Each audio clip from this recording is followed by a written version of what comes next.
Good morning बच्चों। बेटा आज हम पढ़ेंगे इतिहास में पार्ट 3। पार्ट 2 आपका पूरा हो गया। होमवर्क मैंने आपको पूरा करवा दिया, आप लोगों ने कर लिया होगा। याद करने के लिए भी दिया है, याद भी करना है। तो देखो पार्ट 3 का नाम है ग्रामीण क्षेत्र पर शासन चलाना। किसका, कौन चलाएगा ग्रामीण क्षेत्र पर शासन? पार्ट 2 में हमने पढ़ा कि अब शासन किसका हो गया, ईस्ट इंडिया कंपनी का। तो ईस्ट इंडिया कंपनी ने ग्रामीण क्षेत्रों पर शासन कैसे चलाया, ग्रामीण क्षेत्रों को के किसानों को और इनको अपने अंडर में कैसे किया, ये पढ़ेंगे अपने इस पाठ में। इस अध्याय में हम जो है ग्रामीण इलाकों को कैसे कंपनी ने उपनिवेश बनाया, आय के साधन कैसे जुटाए और लोगों के अधिकार किस तरह तय किए। और हमने देखा, हम इसमें देखेंगे कि किसानों को फसल बोने के लिए भी मजबूर कर दिया कि जो कंपनी कहती, जो ईस्ट इंडिया कंपनी के अफसर वगैरह वहाँ होते, वो जो कहते वही फसल उनको बोनी पड़ती थी, उतने ही दाम में उनको बेचनी पड़ती थी। ये सारे जो है नियम कानून उन्होंने ग्रामीण क्षेत्रों में ला दिए। तो इस चैप्टर में अपन ग्रामीण क्षेत्र पर शासन चलाना देखेंगे। किसका? ईस्ट इंडिया कंपनी का। ठीक है, तो देखो ये चित्र देखो आप, ये चित्र है आपका 1765 का है। ये चित्र रॉबर्ट क्लाइव मुगल बादशाह से बिहार और उड़ीसा की दीवानी ग्रहण करते हुए हैं। ये रॉबर्ट क्लाइव, ये है रॉबर्ट क्लाइव, ये जो है बादशाह है। इस तरह से जो है 1765 में बिहार और उड़ीसा की दीवानी ग्रहण कर रहे हैं। कब हुआ था, क्या हुआ, क्या घटना हुई थी कि इनको बिहार और उड़ीसा की दीवानी मिली? आपको पता होगा 1764 का बक्सर का युद्ध। 1764 में बक्सर का युद्ध हुआ था और उसमें जो है ये बंगाल का नवाब मीर कासिम, अवध का नवाब शुजाउद्दौला और मुग़ल बादशाह जो थे उनकी संयुक्त सेना थी और उसको जो है ईस्ट इंडिया कंपनी की सेना ने हरा दिया था। तो इनको जो है बिहार और उड़ीसा की जागीर मिल गई। बंगाल की पहले ही मिल चुकी थी किस युद्ध में जीतने के बाद, 1757 के प्लासी युद्ध में। 1757 में प्लासी के युद्ध में बंगाल के नवाब सिराजुद्दौला को हराकर बंगाल पर अधिकार कर लिया था। अब जो है 1764-65 में इन्होंने जो है बंगाल, बिहार और उड़ीसा की दीवानी हासिल कर ली। कंपनी दीवान बन गई। अपना हेडिंग क्या है, कंपनी दीवान बन गई। कहाँ की?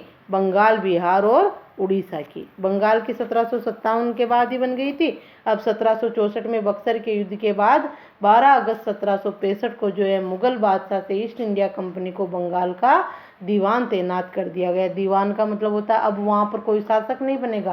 पहले तो जैसे 1757 में प्लासी का युद्ध जीतकर उन्होंने मिर्जापुर को नवाब बना दिया था, ऐसा हुआ था ना। लेकिन अब कोई नवाब नहीं है, सीधी दीवानी किसके हाथ में आ गई? कंपनी के हाथ में। तो देखो अंडरलाइन कर लो, इस पे किताब खोल लो आप भी अपनी। 12 अगस्त 1765 को मुगल बादशाह ने ईस्ट इंडिया कंपनी को बंगाल का दीवान तैनात कर दिया। ये बंगाल, बिहार, उड़ीसा इसी क्षेत्र में आते थे, इसमें बंगाल के शासन में। जहाँ पर सिराजुद्दौला का इनका शासन था तो बंगाल पहले ही ले लिया और बाद में उड़ीसा, बिहार भी ले लिया। किसने? ईस्ट इंडिया कंपनी ने। इस बात की पूरी संभावना है कि ये घटना मुट्ठी भर अंग्रेजों और हिंदुस्तानियों की मौजूदगी में रॉबर्ट क्लाइव के तंबू में घटी होगी, लेकिन ऊपर दिए गए चित्र में इस घटना को एक भव्य समारोह के रूप में दिखाया गया है। ये चित्र उस चित्रकार ने बनाया जिससे रॉबर्ट क्लाइव ने अपने जीवन की यादगार घटनाओं को चित्रित करने का जिम्मा सौंपा था। बंगाल की दीवानी हाथ आ जाना अंग्रेजों के लिए निश्चय ही एक बड़ी घटना थी। अब इस पे अंडरलाइन कर लो, यहाँ पे ये बीच का कुछ नहीं है, जो चित्र बना हुआ है इसमें ऐसे भव्य समारोह दर्शा रखा है कि कैसे जो है मुगल बादशाह ने उनको ये दी थी, बंगाल की दीवानी दे दी थी। लेकिन ऐसा कुछ नहीं है, एक टेंट में जो है कुछ अधिकारियों को एक पत्र पकड़ा दिया होगा मुगल बादशाह ने। तो ये चित्रकार जो था रॉबर्ट क्लाइव का था और उसको इसने कह रखा था कि हर चीज़ को, अंग्रेज़ों की हर चीज़ को तो अच्छे भव्यता से दर्शाए और भारतीयों की चीज़ को, जो भी वो कोई भी घटना तो उसको जो है बहुत निम्न स्तर से दर्शाए। इस तरह से करते थे ये चित्रकार चित्रकारी। तो आपको तो यहाँ से यहाँ अंडरलाइन करना है कि उनको 12 अगस्त 1765 को मुगल बादशाह ने ईस्ट इंडिया कंपनी को बंगाल का दीवान बना दिया, और बंगाल की दीवानी हाथ में आना अंग्रेजों के लिए निश्चय ही एक बड़ी घटना थी। इन दोनों पे अंडरलाइन कर लो। दीवान के तौर पर कंपनी अपने नियंत्रण वाले भूभाग के आर्थिक मामलों की मुख्य शासक बन गई। अब दीवान बन गई तो जिन क्षेत्रों की, यानी बंगाल, बिहार, उड़ीसा की बन गई ना, तो उन क्षेत्रों में जो है उनके नियंत्रण वाले भूभाग के आर्थिक मामलों की शासक भी कौन बन गई? ये कंपनी। वहाँ से क्या माल उत्पादित हो रहा है, क्या बेच रहे हैं, क्या खरीद रहे हैं, इस सब का अधिकार कंपनी के पास आ गया। अब उसे अपनी जमीन का शासन चलाने और आमदनी को व्यवस्थित करने का रास्ता ढूंढना था। इसके लिए उसे एक ऐसा रास्ता ढूंढना था जिससे कंपनी के बढ़ते खर्चों को पूरा करने के लिए काफ़ी आमदनी जुटाई जा सके। व्यापारिक कंपनी के नाते उसे ये ख्याल भी रखना था कि वह अपनी ज़रूरत की चीज़ें बेचती खरीदती रहे। अब दीवानी हाथ में आ जाने के बाद पूरे आर्थिक मामलों की बागडोर जो है ईस्ट इंडिया कंपनी के हाथ में आ गई। अब जो है उसे ज़मीन का शासन चलाने और आमदनी को व्यवस्थित करने का रास्ता ढूंढना था कि इस ज़मीन में से हम कैसे अधिक से अधिक जो है पैसे प्राप्त करें, आमदनी जुटाए, अधिक से अधिक आमदनी जुटा सके, और व्यापारिक कंपनी को जो है यहाँ से अधिक लाभ हो सके। यहाँ से कहाँ से? बंगाल, बिहार और उड़ीसा से। तो व्यापारिक कंपनी के नाते उसे ये भी ख्याल रखना कि वह अपनी ज़रूरत की चीज़ें भी खरीदती बेचती रहे वहाँ से, और वहाँ का शासन भी चलाए, क्योंकि वो थी तो एक व्यापारिक कंपनी ना। तो शासन भी देखें, और शासन को इस तरह देखें कि कंपनी को ज़्यादा लाभ हो। ठीक है, आगे देखो।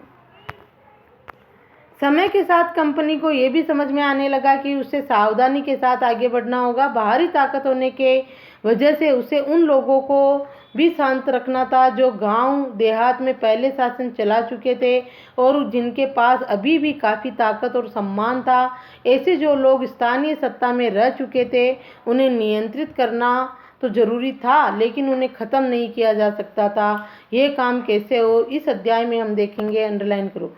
इस अध्याय में हम देखेंगे कि कंपनी ने ग्रामीण इलाकों को उपनिवेश कैसे बनाया, आय के साधन कैसे जुटाए और लोगों के अधिकार किस तरह तय किए और मन माफिक फसलों की खेती करवाई। इस पार्ट में अपन यही चीज़ पढ़ेंगे कि कैसे कंपनी ने ग्रामीण इलाकों पर और ग्रामीण किसानों को अपने अंडर में किया और उनको भी अपने उपनिवेश बनाए। ये इस पार्ट में हम देखेंगे कि कैसे उन्होंने भारतीय कृषि को जो व्यापारिक कृषि बना दी, व्यवसायीकरण कर दिया कृषि का, ये भी देखेंगे इस पार्ट में हम। ठीक है, तो अब देखो इसमें समस्या क्या थी उनको, कि उनको ये देखना था कि बाहरी ताकत होने के कारण जो है, जैसे बंगाल बिहार राजाओं पर तो उन्होंने नियंत्रण कर लिया, लेकिन गांव देहात में जो शासन चलाते थे, गांव के जो जमींदार वगैरह थे, बड़े किसान थे, उनको कैसे नियंत्रित किया जाए। अब देखो कंपनी की आमदनी।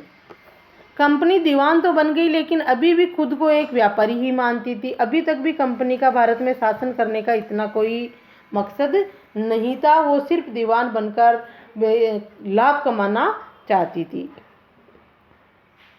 व्यापारी ही मानती थी। कंपनी भारी भरकम लगान तो चाहती थी, लेकिन उसके आकलन और वसूली की कोई नियमित व्यवस्था करने में हिचकिचा रही थी। अब दीवान बन गई तो वहाँ पर जो है किस तरह से कर लेने, क्या करना है, ये कानून भी कंपनी को ही बनाना था। लेकिन कंपनी ने ऐसे कोई निश्चित कानून नहीं बनाए, बस भारी भरकम लगान जो है उस क्षेत्र में लोगों पर लाद दिया। ये नियमित व्यवस्था करने में हिचकिचा रही थी। उसकी कोशिश थी कि किसकी, कंपनी की, उसकी कोशिश थी कि वह ज़्यादा से ज़्यादा राजस्व हासिल करे और कम से कम कीमत पर बढ़िया सूती और रेशमी कपड़ा खरीदे। सूती वस्त्र और रेशमी वस्त्र, जूट आदि का उत्पादन होता था इन एक क्षेत्रों में, बंगाल बिहार उड़ीसा में।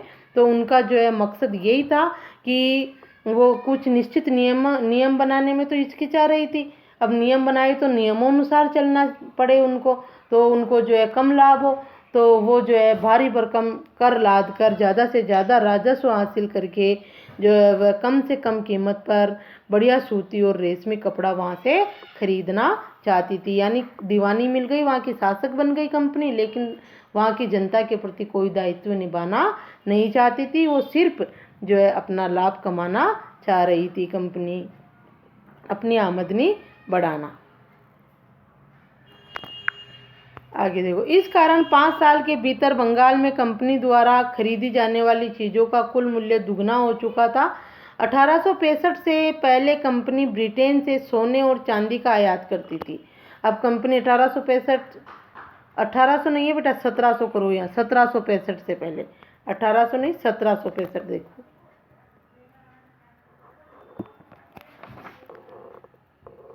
1700 कर लो। 1765 से पहले कंपनी ब्रिटेन से सोने और चांदी का आयात करती थी। पहले क्या करती थी कंपनी कि अपने भारत से कोई भी वस्तु जैसे सूती वस्त्र, रेशमी वस्त्र, लौंग, इलायची, ये चीज़ें खरीदती थी ना, मसाले वगैरह, तो उसके बदले ब्रिटेन से भारत में क्या आता था, सोना आता था। सोना का आयात करती थी, यानी वहाँ से सोना मंगवाती थी, भारत में सोना आता था, भारत से सूती वस्त्र, रेशमी वस्त्र, मसाले वगैरह बाहर जाते थे। लेकिन अब क्या हुआ, 1765 के बाद जो है सोने चांदी का आयात 1765 तक करती थी, लेकिन अब जो है और इन चीज़ों के बदले सामान खरीदती थी। अब बंगाल में ही इकट्ठा होने वाले पैसे से निर्यात के लिए चीज़ें खरीदी जा सकती थी। जब उनको यहाँ की दीवानी मिल गई तो अब यहाँ से जो सूती वस्त्र, रेशमी वस्त्र वगैरह जो चीज़ें बंगाल से खरीदती कंपनी, उसका पैसा वो यहाँ का यहाँ ही चुका देती थी, क्योंकि राजस्व वसूल करती थी। राजस्व में उनके पास धन आ गया था, पैसा, भारत का पैसा उनके पास आ गया था, तो अब उनको इंग्लैंड से सोना चांदी मंगाने की ज़रूरत नहीं थी, और यहाँ पर इकट्ठे होने वाले पैसे से ही चीज़ें खरीद कर इंग्लैंड निर्यात कर देती थी कंपनी। ठीक है, आगे देखो, जल्दी ही ये जाहिर हो गया कि बंगाल की अर्थव्यवस्था एक गहरे संकट में बसती जा रही है। अब ऐसी स्थिति हो गई कि अपना ही पैसा कंपनी जो है कर लगाकर बंगाल के लोगों का पैसा ही अपने पास इकट्ठा कर रही है और उसी पैसे से खरीद रही है वहाँ से सामान। तो भारतीयों को तो कोई लाभ ही नहीं है अब उसमें, पहले सोना चांदी आता था तो लाभ था। इससे जो है जल्दी ये जाहिर हो गया कि बंगाल की अर्थव्यवस्था क्या है, गहरे संकट में फंसती जा रही है। माल तो जा रहा है लेकिन माल के बदले कुछ भी नहीं आ रहा है। जो आ रहा है वो बंगाल के लोगों से जो पैसा कर के रूप में कंपनी ने लिया, राजस्व के रूप में, वो ही कंपनी वापस दे रही है, तो उनको कोई लाभ नहीं हो रहा है। आगे देखो, तो अब इससे क्या होता है, कारीगर गांव छोड़कर भाग रहे थे, अब कोई लाभ नहीं हो रहा है, तो कारीगर गांव छोड़कर भाग रहे थे क्योंकि उन्हें बहुत कम कीमत पर अपनी चीज़ें कंपनी को जबरन बेचनी पड़ रही थी। जो वस्तुएं तैयार करते, सूती वस्त्र, रेशमी वस्त्र वगैरह, वो गांव छोड़कर भागने लगे क्योंकि उनको बहुत कम कीमत में कंपनी को देनी पड़ती थी। किसान अपना लगान नहीं चुका पा रहे थे, कारीगरों का उत्पादन गिर रहा था और खेती चौपट होने की दिशा में बढ़ रही थी। ये ऐसी स्थिति पैदा हो गई, किससे, बंगाल की दीवानी मिलने से ईस्ट इंडिया कंपनी को। देखो ये चित्र देखो, बंगाल स्थित मुर्शिदाबाद का एक साप्ताहिक हाट बाजार का चित्र है। ग्रामीण इलाकों के किसान और कारीगर अपनी चीज़ें बेचने और ज़रूरत की चीज़ें खरीदने के लिए नियमित रूप से बाज़ारों में आते थे। आर्थिक संकट के समय इन बाज़ारों पर बहुत बुरा असर पड़ता था। अब आर्थिक संकट क्या, ये किसान ये हाट बाज़ार लगते थे, जैसे अपने लगते थे ना या सप्ताह में एक दिन का बाज़ार, साप्ताहिक हाट बाज़ार, जैसे तुम बावड़ा बाज़ार कहते थे, वो बाज़ार। तो उसमें क्या, ग्रामीण इलाकों के किसान आते थे शहरों में, और वो किसान जो है, किसान और कारीगर अपनी चीज़ें बेचते थे और अपनी ज़रूरत की चीज़ें यहाँ से खरीदते थे हाट बाज़ार से। लेकिन अब क्या हुआ, किसान जो चीज़ें उत्पादित करते वो तो कंपनी खरीद लेती और उनको बहुत कम पैसा देती, तो वो जो है अपनी ज़रूरत की चीज़ें कैसे खरीदे हाट बाज़ार से। इससे जो है उनकी स्थिति खराब हो गई। ये देखो ये स्थिति है। आगे देखो, तो खेती चौपट होने की दिशा में बढ़ रही थी किसानों की। 17 क्यों, क्योंकि उनको खेती में कोई लाभ ही नहीं हो रहा था। अब क्या हुआ कि 1770 में अकाल पड़ गया। 1770 में अकाल पड़ गया, भयंकर अकाल। उसमें भी ईस्ट इंडिया कंपनी ने लोगों की तरफ कोई ध्यान नहीं दिया। अंडरलाइन कर लो इस पे। 1770 में पड़े अकाल ने बंगाल में 1 करोड़ लोगों को मौत की नींद सुला दिया। इस अकाल में लगभग 1/3 आबादी समाप्त हो गई, लेकिन कंपनी ने कोई ध्यान नहीं दिया। ठीक है, तो यहाँ तक ही आज वीडियो देखना, समझने की कोशिश